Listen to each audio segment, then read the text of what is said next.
Di balik roti yang harum, ada sebuah cerita yang tersimpan. Cerita tentang harapan, kerja keras, dan tekad yang kuat. Mungkin kita tidak pernah terpikir bahwa sepotong roti bisa mengangkat sebuah kehidupan. Bagaimana aroma dari sebuah oven kecil di sudut dapur bisa mengharumkan sebuah daerah. Cerita kita mulai dari sini.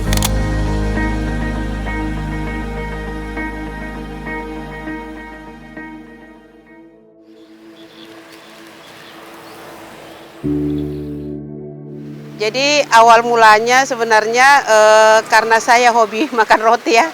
Kebetulan di wilayah kami ini roti itu hanya ada pas pagi hari. Kalau siang atau malam susah. Kebetulan kalau ada yang masyarakat yang buat itu ndak buat, ya sudah ileran dah bahasanya ini.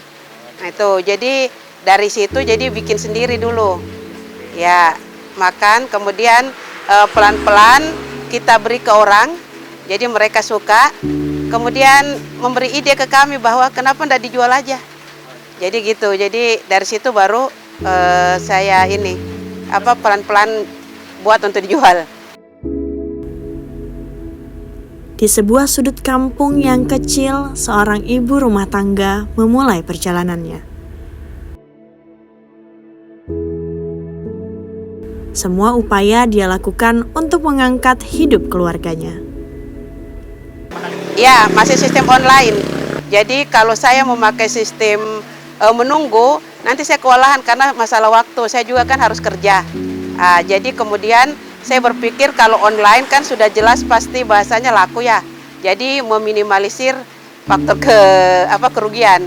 Jadi seperti itu. Kemudian saya lewat Facebook, jadi disiarkan aja bahwa ada rotiku. Jadi rotiku itu sebenarnya dasarnya roti orang Kutai. Koi itu dari kata Kutai itu ya. Kalau awal pesanan itu dari kawan-kawan sekitar, jadi itu dari kawan-kawan yang support bahwa bagaimana kita memajukan UKM di sini. Jadi bahasanya ini keluarga-keluarga terdekat. Kemudian kemarin itu kawan-kawan di panitia pemilu, jadi mereka pada saat kami bikin mereka ini kemudian Kades lama, Pak Kades lama Kemban Janggut itu pokoknya setiap kami produksi wajib beli. Kemudian kawan-kawan guru, jadi SMA 1 itu pertama kami buat gembong, jadi mereka memesannya 10, 20 pokoknya untuk acara di tempat mereka itu. Ya itu rata-rata bilang enak ya. Jadi bukan ini. Kemudian mereka bilang tidak kalah dengan produk kota. Jadi ada menyebut nama merek-merek tertentu. Jadi itu kemudian ada juga bahasa yang biasa daripada beli di kota, mungkin di Samarinda atau Tenggarong kan lebih bagus beli di sini. Fresh, kemudian sampai ke sini belum belepotan juga untuk istilahnya topping-toppingnya gitu. Awal pembuatan ini ya produk, jadi saya pertama itu membuat roti sejenis roti gembong ya orang sini bilang. Kemudian resepnya tetap kami memadukan resep orang Kutai. Karena kalau resep Kutai dengan yang resep orang istilahnya yang modern kan beda ya, beda di bahan. Dari gembong itu kemudian saya memberi topping-topping yang agak modern. Jadi kalau di sini gembongnya kan tidak tanpa isi ya. Jadi berikutnya saya memberi istilahnya isian dan sebagainya, nenas atau daging pokoknya. Jadi agak beda dengan yang lain. Kemudian setelah gembong saya variasikan dengan jenis-jenis roti yang lain. Jadi bahasanya ada yang agak orang penggemarnya viral, ya itu saya usahakan buat. Tapi dengan versi orang Kutai.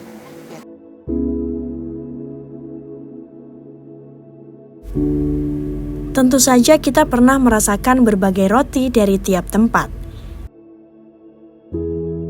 Dan bisa dipastikan bahwa cita rasa mereka berbeda-beda, karena akan membawa cita rasa khas masing-masing, bukan hanya sekedar makanan, tetapi hasil dari ketekunan, kesabaran, dan cinta yang tertanam di setiap langkahnya.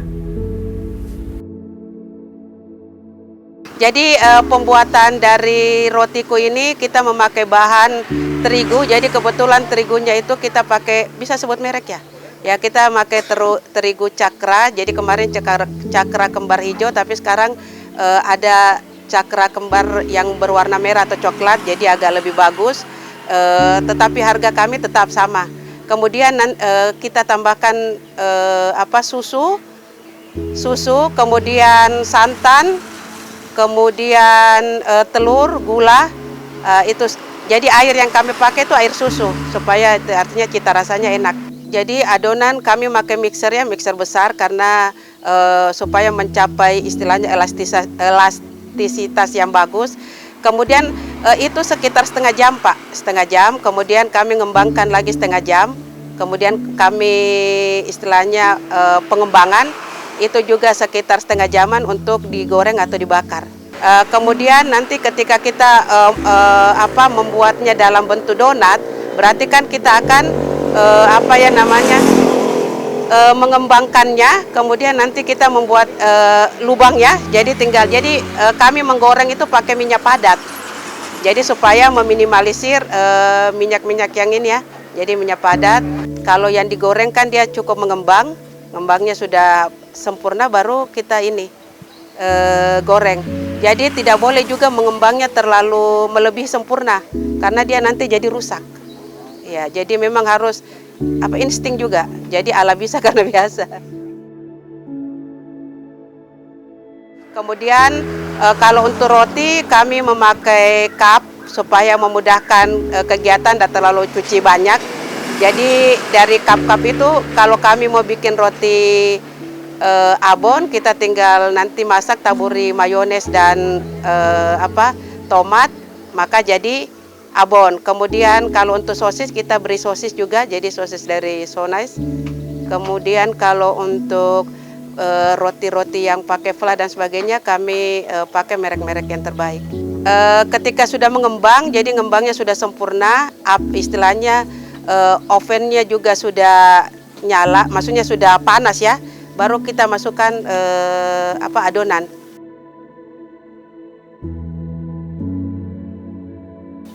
Jadi proses topping itu kita akan masukkan lagi istilahnya karena kami tidak punya alat lemari untuk penyimpanan, jadi oven yang tidak terpakai lagi, jadi kami pakai di situ simpan supaya suhu masih tetap baik. Jadi ada pelanggan baru kami topping supaya tidak merusak. Jadi artinya meminimalisir kerugian. Ya, jadi sebelum kami produksi kami sudah posting, artinya sudah menyebarkan informasi lewat online. Ya, jadi jam-jam sekian kawan-kawan, maksudnya pelanggan sudah tinggal datang. Inilah hasil dari ketekunan. Roti yang lembut, harum, dan menghangatkan. Bukan hanya makanan, tetapi juga simbol kerja keras, cinta, dan dedikasi. Dari tangan pembuat hingga meja makan, roti ini membawa lebih dari rasa. Ia membawa kebersamaan serta kehangatan. Kekuatan dari mahakarya ini mengundang perhatian dari pemerintah. Kalau programnya kebetulan kalau untuk langsung ke Kukar Idamannya belum, tetapi kami menerima program peningkatan kapasitasnya. Kebetulan kemarin itu banyak dilakukannya, bagus sekali, dan saya sangat support karena kawan-kawan UMKM yang kami ajak itu memang betul. Jadi artinya bukan saya memuji, tapi memang bagus. Dan kalau perlu istilahnya ditingkatkan. Kemarin sudah berbicara juga dengan dinas koperasi dan Desperindak ya.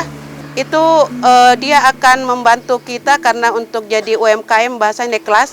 Jadi surat-surat izin dan sebagainya sudah dalam bentuk fasilitasi. Jadi sekarang ini kami lagi didata oleh BPD untuk yang program Kukar Idaman. Jadi mungkin satu kali mungkin langsung di support berbarengan. Jadi ada 50 UMKM kami yang mau dibina itu. Nah, yang kemudian kita sedang galakkan di tahun 2024 dan insya Allah kita lanjut di tahun 2025 adalah digitalisasi. Kita latih seluruh pelaku UMKM yang potensial yang ada di Kecamatan Kembanjangkut maupun di beberapa kecamatan di wilayah hulu untuk memasarkan produknya melalui kanal-kanal e-commerce seperti misalkan Shopee, Tokopedia, termasuk e-katalog LKPP pemerintah. Agar kemudian produk unggulan yang ada di Kecamatan Kembangjanggut bisa dipasarkan dan bisa dibeli dan dilihat oleh masyarakat di luar Kecamatan Kembangjanggut seperti Tenggarong, Samarinda, dan sebagainya. Kami percaya dengan inovasi dan penggunaan teknologi, usaha-usaha di daerah dapat maju dan berkembang lebih pesat. Dari adonan sederhana, Ibu Fadilah mengubah dan mengangkat desanya. Ini bukan sekedar kisah tentang roti. Cerita ini tentang cinta dan semangat yang ditularkan ke semua orang melalui kehangatan sebuah roti. Siapa yang tidak kenal roti?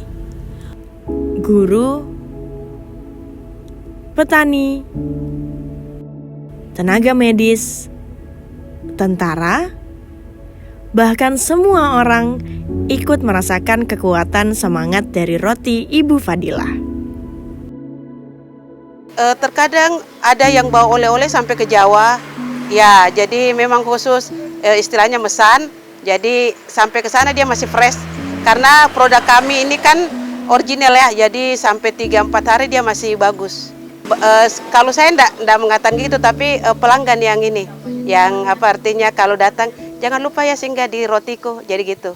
Jadi kayaknya sudah jadi mindset kawan-kawan saya kalau datang ke sini atau ke kawan-kawan yang dari dinas, jadi yang sudah tahu biasanya singgah. Harga produk hanya per biji itu 5.000 untuk semua varian. Tantangan terbaru itu kan banyak ya produk-produk sejenis, yaitu banyak produk sejenis dan kebetulan mungkin harga lebih miring dari kami, tetapi kami tetap yakin bahwa cita rasa itu kan beda-beda ya, yaitu bahasanya. Kalau resepnya memang artinya bahannya itu memang yang terbaik, saya rasa kita pun akan mendapatkan yang terbaik. Kedua, terkadang juga ada yang meminta resep, kami tetap share. Karena beberapa desa di wilayah sini sudah kami bagikan, kami ajarkan juga. Artinya ilmunya di-share supaya UMKM di wilayah kita ini makin banyak, berarti makin bagus untuk kunjungan orang-orang ke wilayah kita. Alhamdulillah, artinya saya cukup puas, hanya masih ada target sebenarnya saya kepingin buat tempat makan seperti ini tetapi didampingi dengan perpustakaan. Jadi sebenarnya saya rencana itu mau membuat sejenis kayak kafe baca. Jadi supaya niat untuk berbagi ilmu itu masih kesampaian. Pesan buat kawan-kawan UMKM, intinya satu, jangan pernah berpikir rendah bahwa saya hanya jualan seperti ini, tidak akan banyak. Jadi ketika kita mau niat usaha harus optimis bahwa jualan saya laku, jualan saya bagus dan sebagainya. Karena kalau kita optimis maka hasilnya optimis juga. Berbeda dengan perjalanan Ibu Nur, sebuah tangan yang bekerja dengan hati mempertahankan warisan cita rasa lintas generasi. Kue semprong ini lebih dari sekedar cemilan. Ia adalah simbol ketekunan, kreativitas, dan cinta yang terus hidup di tengah perubahan zaman. Dari dapur yang sederhana, semprong lahir sebagai sebuah karya seni. Mungkin adonannya terlihat biasa, namun di setiap gulungan tersembunyi filosofi hidup, kesabaran, ketekunan, dan rasa bangga pada akar budaya. Bukan sekedar memasak, ini tentang menemukan keindahan dalam hal-hal kecil. Tentang bagaimana sebuah langkah sederhana, jika dilakukan dengan cinta, akan menjadi hal yang istimewa. Segalanya dimulai dari bahan yang sederhana. Nunggu pesanan baru bikin, iya. Kalau rasanya bilangnya enak gitu. Sejak saya berumur, ibu saya bikin sejak saya berumur 16 tahun di daerah Barabai. Tepung beras, gula, santan, dan telur. Dengan tangan yang telaten, semua bahan disatukan untuk menciptakan harmoni rasa. Proses mengaduk bukan hanya sekedar mencampur. Disinilah kesabaran diuji, memastikan adonan halus tanpa gumpalan. Inilah dasar kue semprong yang sempurna. Telurnya 2 biji untuk satu bungkus tepungnya itu. Habis itu baru dikasih garam sedikit, dikasih penili 1 kotak, ya baru dikasih santan. Habis itu baru dicampur sama tepungnya, diaduk lagi sampai kalis lah gitu.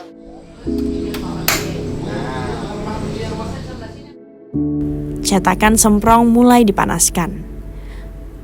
Suhunya harus pas, tidak boleh terlalu panas, tidak boleh juga terlalu dingin. Oh ya, alatnya itu dipanaskan dulu, baru diulisi sama minyak sama telur aja, baru dikasih tadi adonan.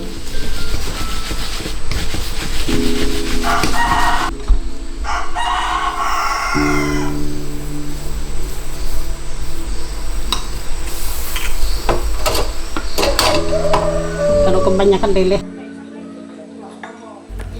Adonan mulai berubah warna dari putih menjadi keemasan. Aroma harum semprong mulai memenuhi udara.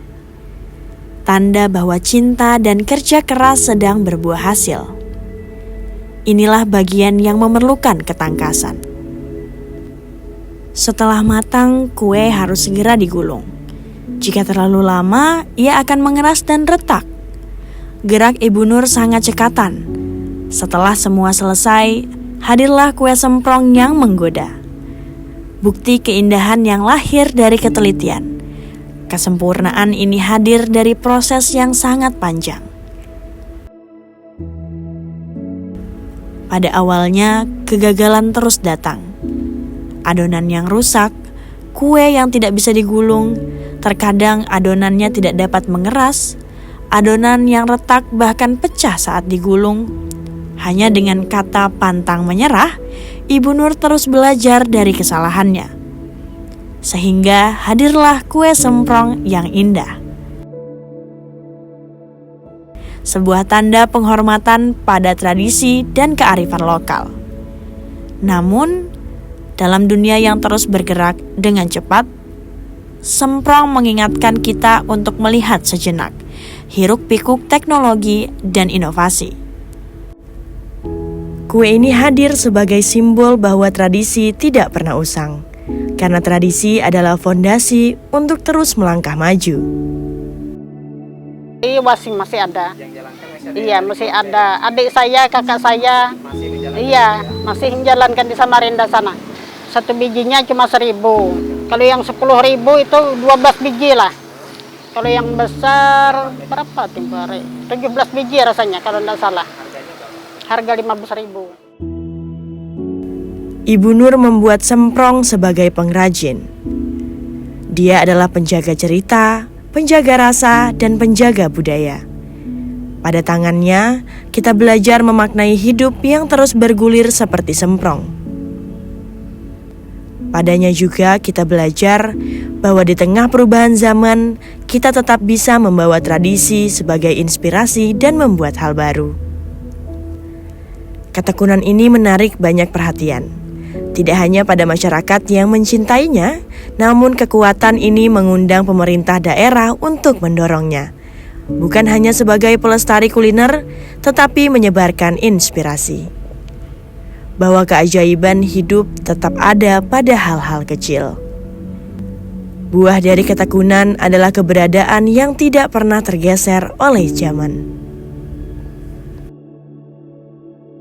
Kami juga mendorong serta memfasilitasi seluruh pelaku usaha untuk bisa memperkenalkan ciri khas mereka di hadapan dunia. Tidak kalah menarik, cerita lainnya datang dari sebuah usaha yang sangat manis.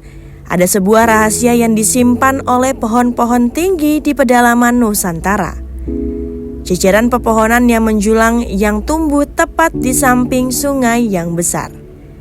Ternyata bisa menjadi pondasi sebuah kemakmuran. Sebuah cerita yang dimulai dari alam, diteruskan oleh tangan manusia, dan disampaikan melalui rasa. Ia adalah perjalanan rasa, tradisi yang terus diwariskan. Pohon aren adalah simbol hubungan erat antara manusia dengan alam. Dari sinilah perjalanan dimulai. Sebuah kisah tentang kekuatan alam yang diolah menjadi sebuah mahakarya. Tidak banyak yang tahu, di balik manisnya gula aren terdapat kerja keras dengan penuh resiko. Setiap pagi, para petani memanjat pohon aren dan mengumpulkan nira. Keahlian ini diwariskan secara turun-temurun. Jadi hal ini bukan hanya sekedar pekerjaan, namun adalah sebuah dedikasi. Nira yang telah dikumpulkan, disatukan, dan dimasak. Kesulitan paling ada gangguan tawon aja. Nggak waktu kita tahap pemotongan. Ada tawon ban kuning. Nah, itu mengganggu sekali itu. Oh, jangan tanya lagi itu. Iya. Bahkan sampai demam itu bisa jadi itu. Aduh, sampai demam itu apalagi. Prosesnya ya kita pasang tangga dulu. Kita panjat, habis itu kita bersihkan, habis itu kalau udah oke, baru tahap pemukulan. Itu memang bambu, memang dari tersendirinya juga, bukan bambu biasa. Kalau kami nyebutnya ini bambu haur, karena dia ada cabang bagus untuk injakkan. Rantingnya banyak dan pilih yang paling tua. Lihatnya dari agak kekuningan. Ya ngikuti zaman orang dari dulu aja. Gayanya itu yang seperti miring lah, ikuti arah itu, mangarnya itu. Jangan berlawanan. Jadi layunya tuh nggak bagus, lalu pori-pori air itu nggak ngalir bagus. Karena yang kita harapkan itu yang pori-porinya bagus, layunya bagus. Kalau dia hancur, air nggak ngalir di situ. Cuma-cuma aja, sia-sia aja kita kerjakan. Pelan itu untuk dasar aja. Nanti mungkin jeda 2-3 hari bisa perkuat sedikit. Gitu aja. Karena waktu yang kita pertama yang keras itu hancur juga dia. Itu dari ulin. Karena kita ngikuti alurnya batang pohon tadi, mangarnya tadi. Kalau palu kan terlalu jelek dari persegi, ngikuti alurnya yang ku maksud tadi kan. Karena kita ngikuti batangnya itu tadi. Itu ayunnya itu 2-3 kali lah. Sekira-kira aja lah. Sama yang gue maksud tadi, sejenis ikuti alur orang dari dulu aja itu merenggangkan pori-pori. Iya, pori-pori yang diserat-serat dalamnya itu kan, biar bergerak gitu yang di dalam itu. Kalau itu tadi kan untuk getar-getaran aja yang supaya pemukulan supaya layu. Ya layunya itu kita pukul dasarnya mungkin sekitar jedanya 3 atau 2 hari. Tahap 1 jedanya 2-3 hari. Kalau bisa dihitung itu tergantung mangernya agak tua itu agak cepat, kalau agak muda lama. Kalau paling cepat itu mungkin sekitar, kalau saya ya untuk saya pribadi itu 8 kali pukulan itu jeda itu. Ada juga yang cerewet itu lebih yang kita pukul nggak mau layu, kadang kita udah potong nggak mau keluar airnya. Sebulan itu kita kelola tuh nyata itu lamanya. Karena kita iris terus itu supaya perbaruan lagi. Yang karena kita yang iris pertama itu kan kita peramkan, kita pasang ada daunnya itu misalnya untuk pagi kan. Nanti sore ganti lagi kita iris lagi. Gitu terus setiap harinya karena sehari ini 2 kali. Iya udah sampai enggak bisa dipasang bambunya lagi. Itu tergantung, kalau memang airnya banyak langsung kita masak. Kalau kita tampung dulu.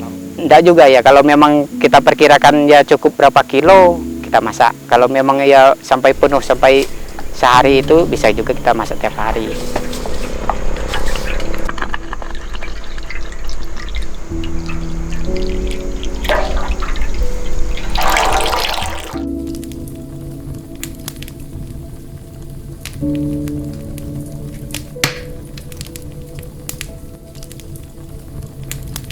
Nira yang jernih perlahan berubah wujud di atas tungku api yang membara.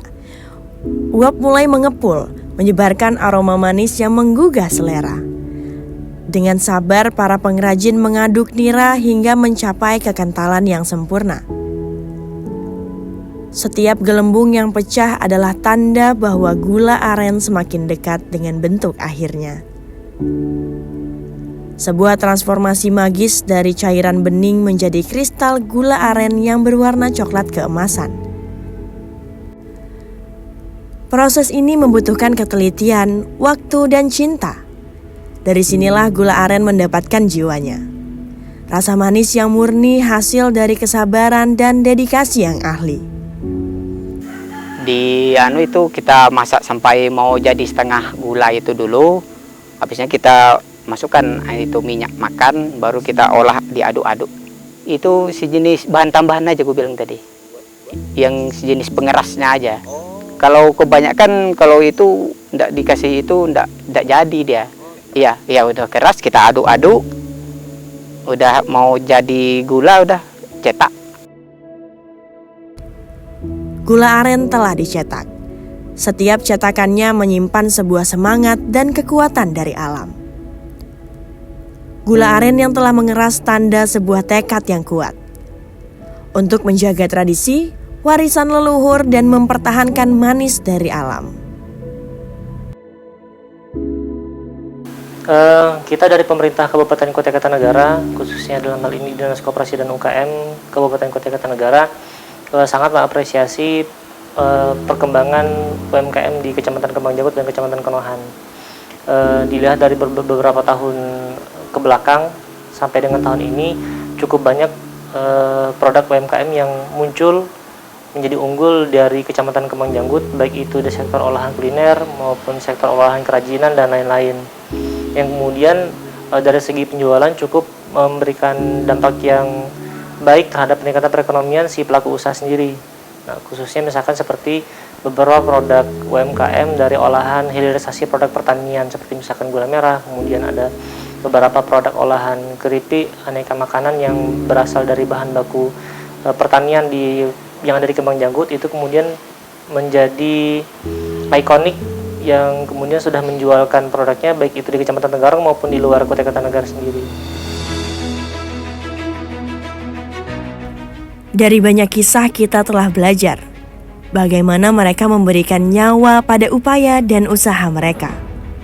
Memberikan perhatian dengan segenap jiwa untuk menghadirkan sebuah mahakarya. Mereka sudah melakukan perjalanan panjang, rintangan dan tantangan terus dihadapi. Karena dari sanalah datangnya inovasi. Mereka sudah memulai langkah, sudah saatnya kita memulai cerita kita sendiri. Kami mendorong kemajuan usaha di daerah. Masyarakat jugalah yang menyambut upaya ini dengan terus mencintai produk asli dalam negeri. Kami tidak akan pernah lelah untuk terus mendukung seluruh aksi usaha di daerah dan memperkenalkannya ke seluruh dunia. Inilah perjalanan kami. Bagi kami, kuliner bukan sekedar makanan, tetapi dedikasi, ketekunan, ketelitian untuk menghadirkan cita rasa yang penuh jiwa. Kami hidangkan di depan Anda.